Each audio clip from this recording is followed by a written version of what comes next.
And hello, everybody. I'm Angela from Go Green, and today we have the first episode, and I think the only one from the Sustainability podcast.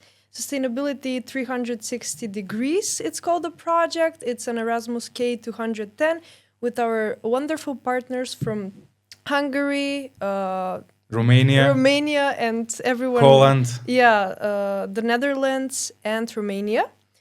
And today we are here with Dejan Vasilevsky, our colleague, but we are the interviewers. So we have our guest, the president of Gogreen, Blazhe Josifovski. Welcome, Blazhe. How are you? I'm feeling great. Welcome, Blazhe. Great. A wonderful Friday evening. It's very interesting that now we are at the other side of the cameras and the microphones, and usually we do some big meetings and we are casual, and now we are a little bit tight up. But in our 40 minutes or more, we're going to just relax and talk about interesting themes. And also, we're going to try to speak all in English, but if we have some mistakes on Macedonian, we can switch whenever you want. So we're going to put the title down. Of course. So, Blazhe, because our topic today is advocacy, I would want for the public to understand the meaning of advocacy. Can you give us a definition of what actually advocacy is? And what does it mean to be an advocate? Normally, when I was attending seminars that were teaching people what is advocacy, or when I was being a trainer and teaching others what is advocacy, sometimes we get into this very serious terminology, but actually, for me, advocacy is everyone's right to actually advocate for what they want.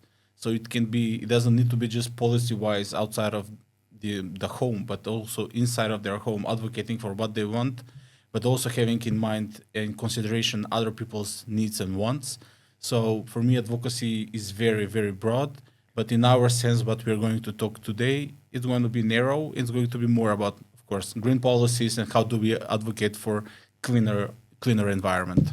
Yeah, and why do you think it is so important to be an advocate to advocate in many areas, not only for green policies and sustainability, but the meaning of advocacy, not the meaning, but the importance of it? I see it more philosophically. I think that we all as human beings have the obligation to advocate for ourselves and for the closest to ourselves, because if we don't advocate for ourselves, someone else will advocate for themselves and will push our rights and needs and wants. So it's a fight. Yes. I used to be very temperament and very, think that is very unjustifiable what those business interests are doing to our environment and how are they hurting people. But I understand them as people that have very narrow needs for power and money, and this is what is driving them. And it's okay. That's their prerogative. But we as citizens have our own right, God-given or nature-given, who depends of who sees it how, but we need to advocate for ourselves. And we can see in countries that people are more submissive as a cultural norm, let's say. I don't want to sound bad, but don't have the justice or right in themselves to fight for what they believe in. We can see that the environmental conditions in those countries are the worst and lead to many tragedies and many horrific scenes. And what is tragic is that these things do not change. For instance, we know for many years that the areas that were most polluted by the textile industry or some other type of industries are still the same places where even kids are being seriously injured by a lot of pollution. Actually, since we start about advocacy, one of the things that we are doing in the project, we as Go Green, is actually the advocacy part. This is a project that comes from Erasmus Plus, and we are working actually from the Western Balkans. We are the only country. The other countries from EU countries. And our part was to work on advocacy. So my question is, how did you start working in this area? So this is not a common area in Macedonia, and it's a pretty new term pretty new things that is happening now. So how did you start with that, and how did you start working in this area? Yeah, and not only on advocacy, because you're advocate for green policies and sustainability. And how did you start at that area so you can advocate? I think that's the. Yeah. I mean, to be honest, like there was no tradition in our family, especially for environment. But back in the day, I mean, generally there were a lot of big movement for environmental advocacy in the country. Yes. But it started all for me from the movies that I was watching, where I was watching movies where the oceans were polluted, the animals were hurt by the different changes that were happening in their environment. And since I was very young, for instance, when we were doing even in primary school, I remember when we were doing always 21st of April was the day of the environment and everything. I was the first to plant some tree, to do cleanups. It excited me always, and I was always enthusiastic. Nobody taught me about that. It came naturally for me. And whenever I am in the nature, I feel comfort, and I feel like I belong there. So when someone is trying to hurt my safe and happy place, Yes. it makes me wanna protect that place, or to create a similar place somewhere near me, like in the city where I live. And that is how it started. I started volunteering when I was even in high school, and then in faculty I was very active. I was also abroad active. Also here, I think that enhanced some of my enthusiasm, because I was able to see what kind of change I am able to contribute to happen in some other countries, and it was normal for me to do some work in my own country. Although it is much more difficult in our countries here in the region to advocate. The awareness is different, but everything is different. But I think that this should be even more motivation for us, because we need to change to be better for ourselves. So Actually, you have the advocacy always in you. Basically, Yeah. Because I have another perspective. I didn't have it when I was young, when I was, I don't know, raising as a kid. I didn't have it. Actually, maybe my generation didn't have it. But after that, it somehow started rising. And now, I don't know, in the past 10 or 15 years, where we do concerts and stuff like that, I always take the mic and raise awareness about it, and do some advocacies about pollution and what they're doing with the garbage that they're disposing it right in the moment. So actually, I kind of added to myself. I didn't have it when I was young. Yeah, I love the different perspective of it. Yeah. Yeah, I think I'm an advocate of some areas, specifically sustainability, health, mental health, physical health, environmental health, and everything. I love the definition that you gave, like when someone or something is getting into the comfort zone, or not in the comfort zone, but the right zone that you really love, the passion. Like when it's somebody or someone hurting that zone, that's when you advocate. That's when you need to really advocate, and that's when you really need to push the limits and really get to, not to experience, but to give everybody the knowledge on what you're advocating on. And with that, I think you kind of gave us an example of some challenges. But what do you think are the challenges in our country and maybe in the whole world of the advocating part? For example, when you said that you started advocating, I don't know, I would say like a talent or something like that, what was the biggest challenge? What was the biggest thing that hurt you the most in that process when you advocated something? I can first start by telling what locally I found as a challenge. I think the mentality is generally difficult here to change the mindset. It has been built for many decades. Like for instance, in the previous system, like many municipalities had on their flag, municipality flag, they had the big factory that is polluting as a sign of to be proud of progress, and this is how it should be. Although those factories were seriously polluting the air, the waters, and everything, until now, after 40 years, we still have huge problems and millions of damage in euros that we as generations need to figure it out. So definitely the mentality and the mindset and that we need to change, and the lack of knowledge with the people. I think this is very, very hard. And as you know, it's very hard to change something that people already have, they have already formed as persons. So it's really hard to change their mentality. But I don't think that people. I used to be, when I was younger. I used to be like, "Oh my God, how this is all is in vain. How this can be changed?" But if you try and if you really want to see a change, it takes a lot of effort. But there is always a way. So, for instance, you can find that people, even if they're 40, 60, 70, they can change their habits through their kids. Yes. So we started to work with in my previous organization that is also founded by Go Green.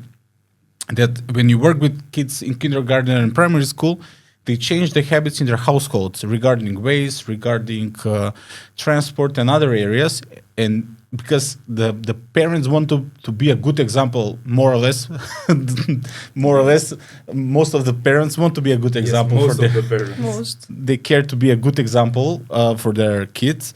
So this is how they change their habits, because they want to show, yes, you're right, but if you have learned in school, yep, that's the right way, although maybe they're not implementing that. And for instance, in my household, in my previous household, when I was living with my parents and my brother, because of me, they changed a lot of habits that at first they were like, oh my God, are we really going to do composting, waste selection, cutting food waste, and all of these practices? But now, because of now I live alone, but because of my busy schedule, I would say, sometimes I'm not even implementing some of those stuff because they are a burden, especially when you don't have the right infrastructure. But they are the ones now pushing me when I go to their place, and when they come to my place, they're like, why are you not selecting this? They're the ones doing all the stuff. Yes. So we need to find a way how we can make our society better. I think that because of a lot of environmental problems are coming have come because of the industrialization, and that process has come to our society later than those other more industrialized nations. And it's normal that as we are getting more and more industrialized, it's normal that we are going to start. It takes years to be like, oh my God, actually this is polluting, this is destroying my life and everything, and it takes a bit of time. So you're like, this makes no sense. It makes no sense, like, in order to have a job, but also not to have a life, because some people are saying, like, but if we close that factory, where are we going to find work? I mean, it doesn't make sense. If you're quote unquote killing yourself by working in the factory, and you're killing the environment where you're living, it makes no sense, like, to work in order to die. Yeah. So it takes some time for people to change perspectives. It is hard. We are living in a society where a lot of young people are leaving the society, so we don't have that energy to make the change. We are facing with a lot of older generations that is hard to change. There is no motivation to change ways of living. But I think we, as people that have decided that we want to live in this society, we have the responsibility to make this society sustainable in every way, and to be better, and to leave something behind us for the next generations, as previous generations, for better or worse, have left many things to us. Freedom, a lot of stuff. Yeah, well, it's very hard to change your habits. And I live in socialistic Yugoslavia when I was a kid, and there were no plastic. There were no plastic because we were buying, I don't know, milk in either it's a glass bottle or in a bag. It was a plastic bag, but it's not like this plastic now. And then the plastic came, and we changed our habits, and we totally abandoned glass. You can buy beer in a glass. You cannot buy a juice in a glass. Or if you want to buy it, it's cost, I don't know, €4 or something like that. So there is a way if to change our habits. If we started switching from plastic to glass, yeah, it's gonna be a little bit expensive to buy up water, let's say in a glass, but you can change your habit and start living, with a way not polluting that much, let's say. And I would say that if the system would give us that approach, like you must do that, you must buy glass instead of plastic, we don't have a choice here and we must do it, so the habit would be easily changed.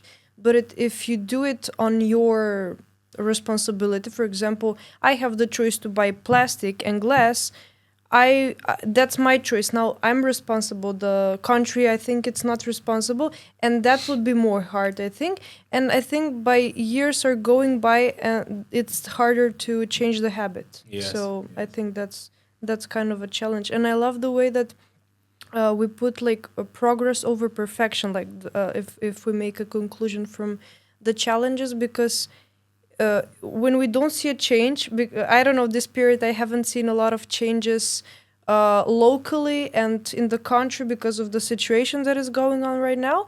And I really was frustrated with the things, but when you say progress over perfection, then maybe little changes, little steps locally. I mean, not locally, like the persons that you're with, the community, and then the whole system. But the changes starts with us, I think. Since you talk about this, so maybe Blazhe could share some successful story on this team, and I don't know, some positive environmental change that happened or is happening now, I don't know, and maybe on a small scale or larger scale, doesn't matter. So we need some successful stories. For your example. experience.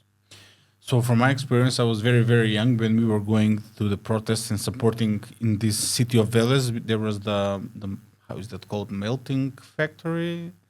I don't know how it's called. You can say it in Macedonian. Topilnica. Yeah, Okay, melting yeah, factory. yeah. And that was polluting for many decades the city, and it was in health-wise was destroying lives of many, especially young people. And there was a strong movement that where people it was a great solidarity. Every political party, every NGO, different types of people, religions and everything. They all come together and said, we do not want this factory to work, no matter how much bribe the investors were giving. Yes.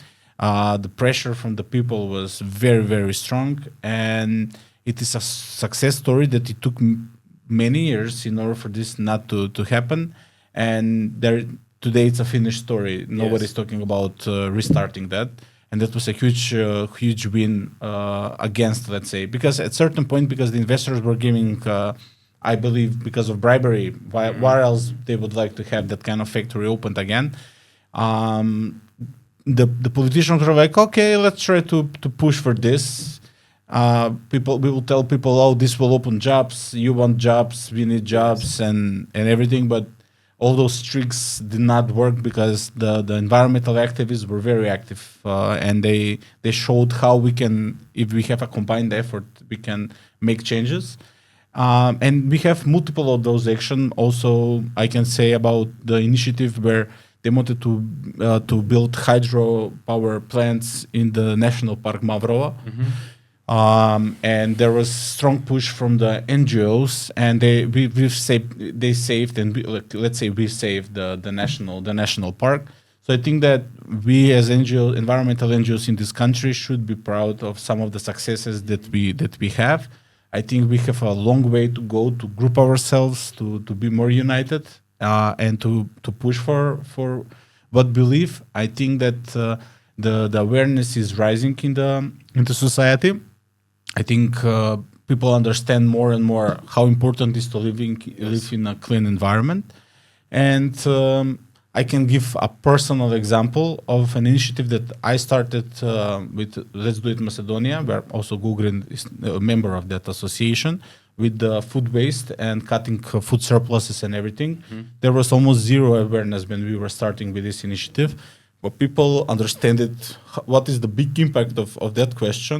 Very fast, in 1 or 2 years, we had great success. We've saved tons of food. We fed a lot of hungry people, and how to say, we've changed the mindset of a lot of people of how they behave on household level, but also how they behave work-wise. Companies, businesses change their practices. And I think that a part of that movement is still existing and is still doing that job for with a food waste, let's say.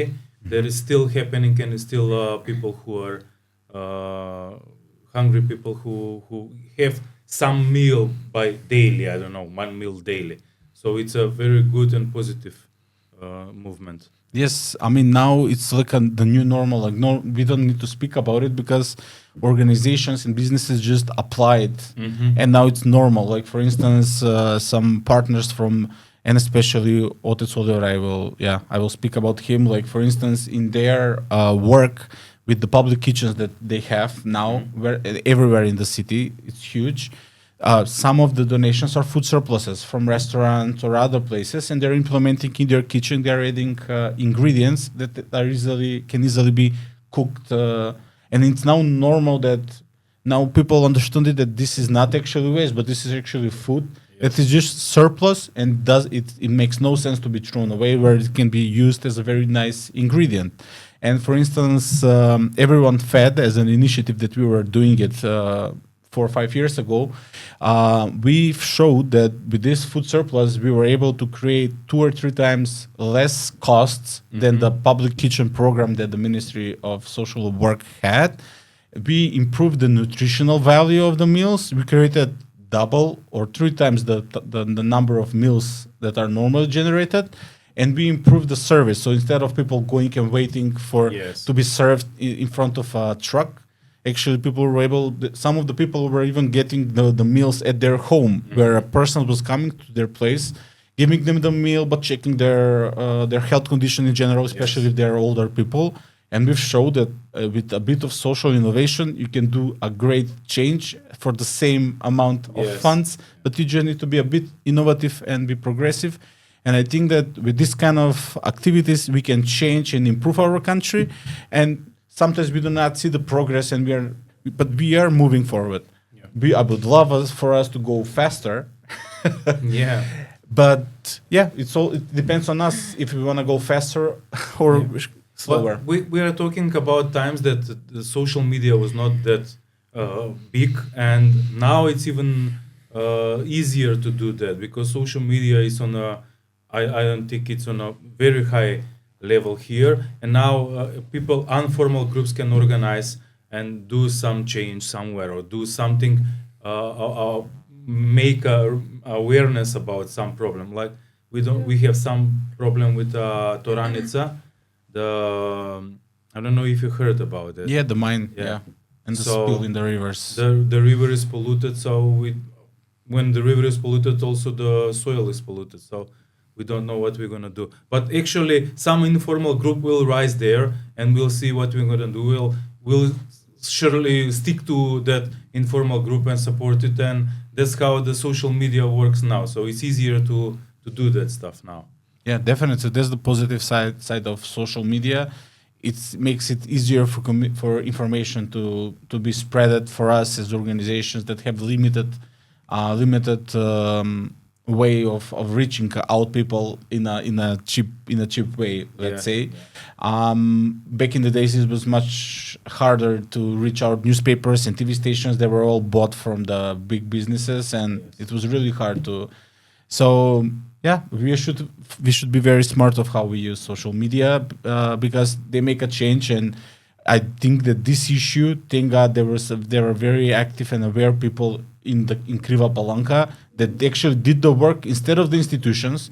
Unfortunately, there is some information that needs to be confirmed. I don't want to share misinformation, but according to some sources, they are allegedly saying that actually the inspectors were actually helping for this question to not to be open about, and people to know what happened. But activists, but also, let's say, the mayor also of the municipality was aware enough and was feeling, hey, I'm responsible for these people. These are my cousins, friends, people. I live with these people. I cannot make this quit. He also helped and said, this is not right. Like we have a huge problem because of this spill.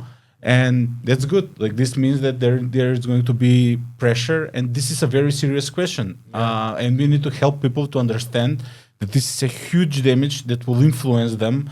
The drinking water will be polluted. The soil will be polluted for many, many years. And this is a serious question because products that we eat, everything will be polluted, not just in Kriva Palanka area, but generally in the country. Yeah. And now they want to find a company for 200,000 euros. And it sounds like a big amount, but it's nothing when you compare to the health that people will lose because of this mistake. And I think that this should be, I will move it to another question. This should be a very good sign for us. What does it mean? Maybe you know the initiative about opening even worse mines than this. This is a normal type, let's say, of a mine. But like these mines that they want to open in southeast part of the country, those are going to be a disaster if they open. So imagine this kind of pollution, but this 100 times at least bigger. If just one disaster happened, a whole region will be wiped out because of the toxic materials. So we need to be very careful of how we are moving forward. Yeah, I loved how you passionately explained everything, and I think that's part of advocacy, and that's advocative and advocacy. And if imagine you need to write a book on advocacy, what kind of practices and strategies you would put for a beginner to start advocating? Like we filled the definition in the beginning, but what practical strategies would you write in that book?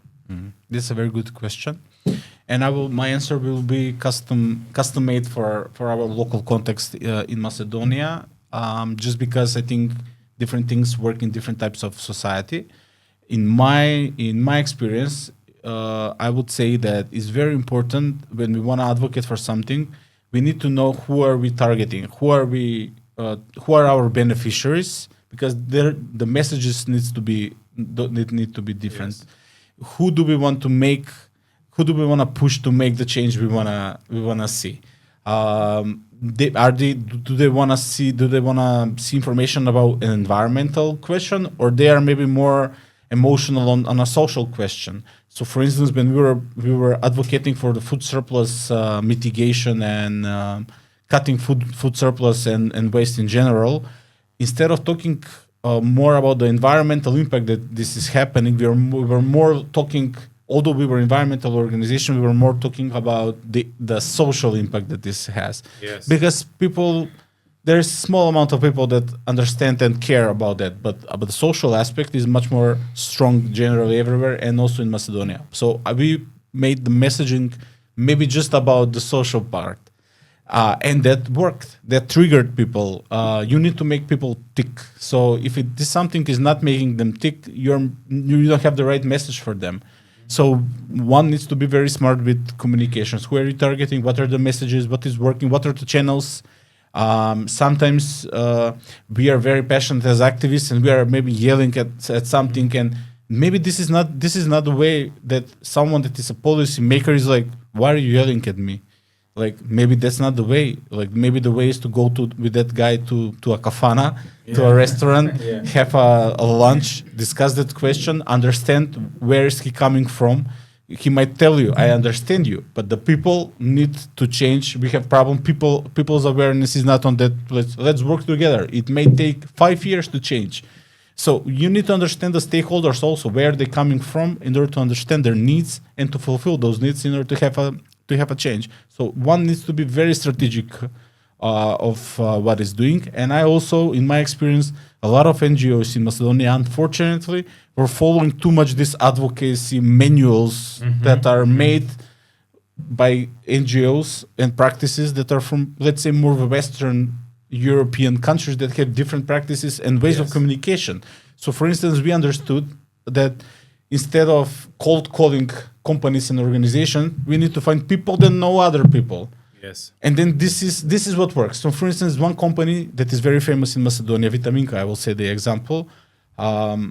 So instead of cold calling some person in the company, I had a friend that know the director, CEO of Vitaminka. She scheduled a meeting for me. I went to Prilep. It took me 1 hour and a half to get to Prilep. I had a meeting, 15 minutes meeting with him. He said yes, because he was trusted my friend. Yes. With what she believed that this is right. He understood my messages. 15 minutes, he made a decision, and it took me 3 hours and 15 minutes to make this happen. Out of that, 3 hours traveling and just 15 minutes. A real work. So you need to find a way. Instead of losing time, you need to find a way. Don't see just the manuals. You need to find the ways what is working in this country. Sometimes we believe that what is happening in Germany, this is the right way. They are very advanced. No, you have different types of societies and cultural norms. You need to find the right way that works for this society. What's your right way? Are you gonna talk to the politicians? Are you gonna talk to the people? What's your way? What's your right way to do? Every way.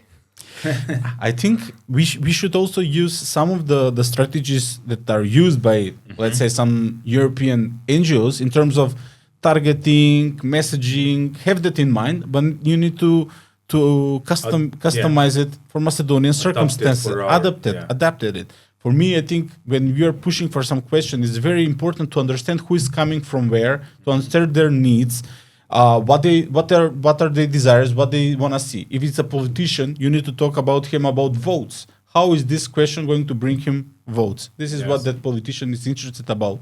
Only about that. Very rarely is a politician that is like really from the community. Sometimes it's even that. You need to figure it out. If you have a member of a parliament that is from some municipality where you have the problem, that's the member of parliament you need to follow, not someone else from some other city. And also you need to find, okay, if you're advocating for kids with special needs, try to see if some of members of parliament or mayors or other decision makers has a kid or has a nephew or something that is a kid with special needs.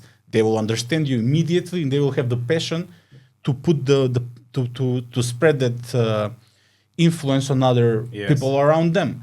So you need to be very strategic. There is always a way, but sometimes we are very stubborn. Like, this is not working. People are not. Sometimes we as activists are maybe egoistic, and we are doing things just more for our own attention. And as I'm growing up, let's say, and I'm getting older, I'm getting myself away from people that want to be very loud, and it's more about them instead of us.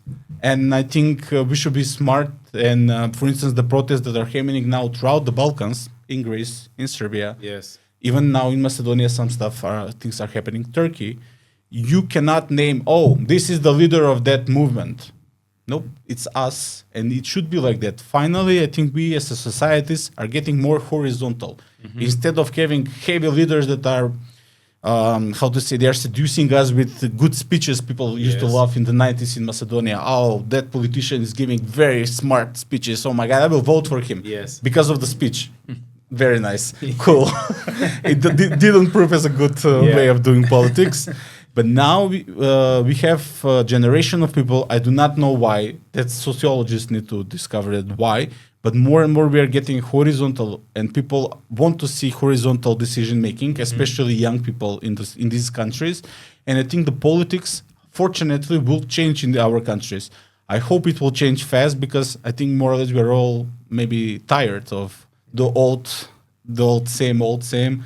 I think now we are generations that either we change and we become a healthy society, or there is no reason to continue being a sick society. You know. So tell me, how can communities work together to create lasting and sustainable practices through advocacy? So we talk about a little bit on one scale, on one community, but how communities can do together? I think it's a hard question. I will just give you an example of a friend of mine who no longer lives in Macedonia. He was one of the organizers of protests against the landfill in Struga. This is maybe 6-7 years ago. And he was telling me that when they were organizing the protests, some of his friends were drinking coffee in the nearby bars, and they were like, "Why are you doing this? Who is paying you this?" That's hard.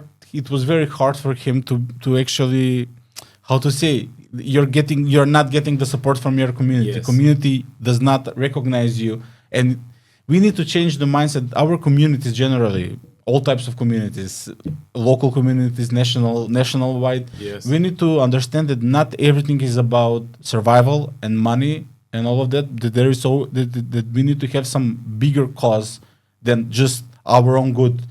Sometimes we have this saying of people like, "Oh, of course, if I was in his place, you would have done the same. I would have done the same. I would have take that bribe. I understand him. I would have done this crime or something else." But like, that's why you would have done that, just for you to be good. But then we are seeing in these last 30 years, we have tragedies, we have accidents. We are not happy as a nation because everyone is taking care just of their own yard, like we would say. Taking care of themselves, and we are not functioning. But we have societies that are taking care of the society as a whole. They're thinking about you. They're thinking about your parents. They're thinking about the neighbor, and understand that if you're being hurt now, someone else will come for me next. I need to be solidar and show solidarity now, so we together can work for our common good. So in Macedonia, I would say we need to put the common good on the first place. And we need to fight for this. I don't know, this is a sociology question, but generally societies that were in autocratic previously under dictatorships, let's say, they have the tendency, like in China, like people are in the street, someone will get beaten up or some crime will happen and people just do not notice it. But this happens generally in people that living in cities. But in this type of societies, like no one, you don't, the state will take care of that. Yes. They should do it. But no, it's up to you. You need to help that person now. So we need to get back, let's say, in the roots and be able to be more solidar towards other people. Yeah, person to person. Person to person, because this individualistic habits of just thinking about myself or thinking about just my nearest environment is not working and does not give life bigger meaning and sense. Yes. Okay, you will eat, you will make the money, like some of the businessmen in Kochani, quote unquote, the businessman from the club. Okay, he has the money, and his life is ruined, and the lives of hundreds of people, and his also kids and nephews, it's ruined just because he was thinking just about himself, right? So if he was thinking about how these people are my neighbors, friends, I want their kids to be safe and everything, other things would have happened, but now everything is ruined. So I think that we need to try to put more sense and something bigger than ourselves in the action that we are doing, not just environmentally, but with everything that we are doing. I think we should think more about the others than just about us. Yeah, solidarity is a core value of the community, and setting values of the community, firstly individually, and then as a society and a community. And what advice would you give if someone is feeling not heard? Like he's advocating something, but he feels that it's not heard and it's not progressing something. What advice would you give? To yourself, maybe, when you first started? I think that at the beginning, maybe I was doing some stuff because of egoistic needs. And then sometimes if you see that people are not hearing you, maybe you're not sharing something that is important. And maybe you need to see why are you doing that. Is it just to fill in some ego thing, or you want to really... We talk about ego lots on our meetings.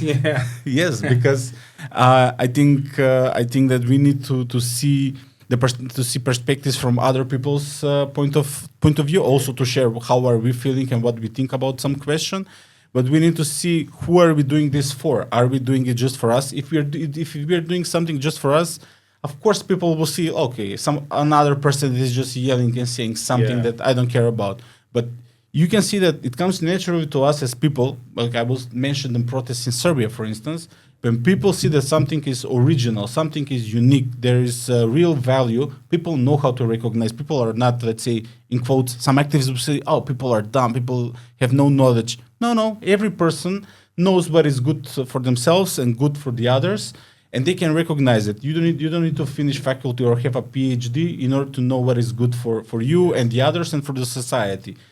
That's a natural instinct, I think, that we all have. That is why I think that we need to continue to advocate, but always to have the interests of others and us as a society, and always those kind of principles will always win over egoistical, attention-driven need for some of the activists to achieve something, but more to get attention than it's actually fight for some cause. Because if you really care about the others, why would you yell, insult others, right? You don't need that's aggression. Why would you do some aggression towards someone that is also doing an aggression? You don't need that. You want to change that narrative.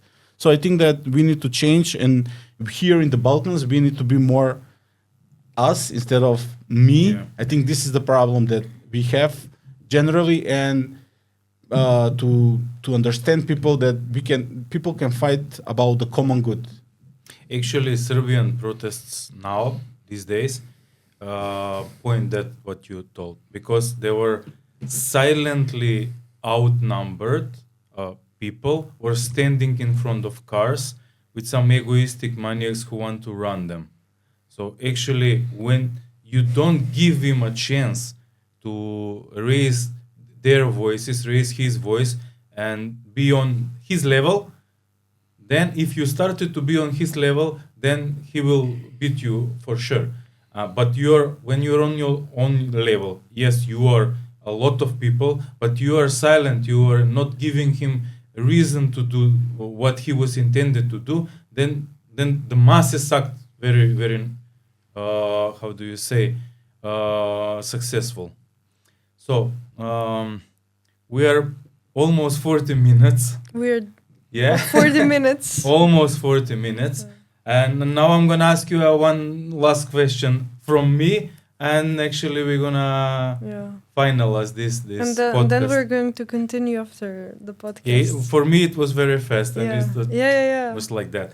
How do you see the future of environmental advocacy evolving? What do you think about that? It's going to be some positive things, and it's going to rise more, and it's going to talk more about it. I don't know what will happen. But for sure, we need it in Macedonia. Maybe on the Balkans there, I don't know what's the situation. But I think that in Macedonia, we need to talk about it, more about that. But what's your opinion about environmental advocacy? And also, how do you see Gen Z advocating things? Do you think they're advocative enough? So I will start with the first question, and I think this is it takes to see the larger picture. And I will say that our distance, our isolation from the nature, living in these concrete blocks, like in Aerodrome, like concrete blocks everywhere. No parks, eating industrialized food, just sitting on social media watching poor stuff for our mental health. I believe that mental health is not just a sign that we are lacking relationships, but we are lacking nature touch. We are lacking a lot of stuff that are making us unique as human beings and with our core as a species. And I think we need to go back to some of our roots. Yes, we will progress. We will find new ways of moving this society. Will not just stay. The progress will continue. But for some stuff, we need to go back and understand why was that important. Because we are now seeing huge dramatic increase in problems with mental health, with health in general as a population. And I think we need to go back to the roots. We will need to go back because this way it doesn't. Yes. We don't go anywhere. So I think that's why this question is very connected with what you're doing as a mental health future professional. Your understanding that environment is crucial because without a clean environment, good food habits, to eat healthy organic food that is in connection with the environment, we cannot move forward. Because more and more studies, like for instance Harvard University, are saying that a lot of mental health problems are stemming because of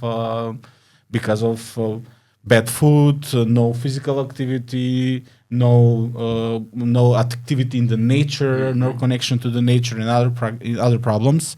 So we will need to go back, and I think we will evolve in that way. And I think Gen Z, especially as a generation that has maybe the most mental health problems in general, eco-anxiety, for instance, I think they will naturally, it will come to them to be more aware, let's say, as a generation. And now we are seeing that we as a generation, and you and your generation too, we had a bit of prejudice towards the younger generations. Like every generation thinks that they were better than the other. Yeah. And I was reading like a text. In my time, Yes, things were much better. This generation, they do not know anything. Yeah. And it was very funny. I was reading this text 300 years before Christ. It was telling about this philosopher that are saying these generations are not responsible. They're doing this. So it's a natural thing to think that you were better and everything. But I think every generation, it's more or less the same. And we can see now from Serbia protests, the protests in Turkey, the protests in Greece, and even the protests that are maybe going to start in Macedonia, that actually we have generations that are the same. They have the passion to make a change, and it's going to happen. So I think everything will come naturally. I have optimism that things will be better.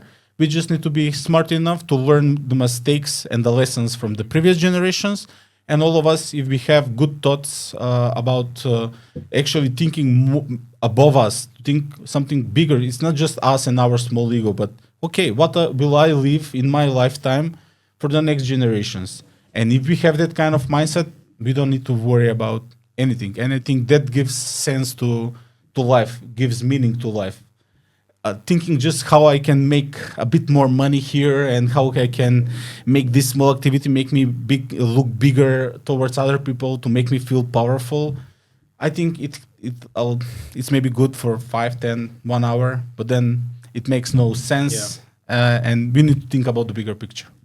Yeah, definitely. I love that, and I think we must finish here with like a conclusion and words that I will take, and I hope the public will take, is us instead of me. Us instead of me. It's a wonderful way of thinking, and it says a lot. It says a lot about what we talked about, the values of the person, of the community, and everything. And Blazhe, thank you for your time. Thank you for this wonderful conversation, or muhabbet. And then thank you for the cooperation together. It was lovely to do it after how many months from August? Now it's March. 8 months, 9 months. Yeah, 7. Since we've done our last podcast. Yeah. So guys, I hope you enjoyed this podcast, and see you in the next episode. See ya. Bye.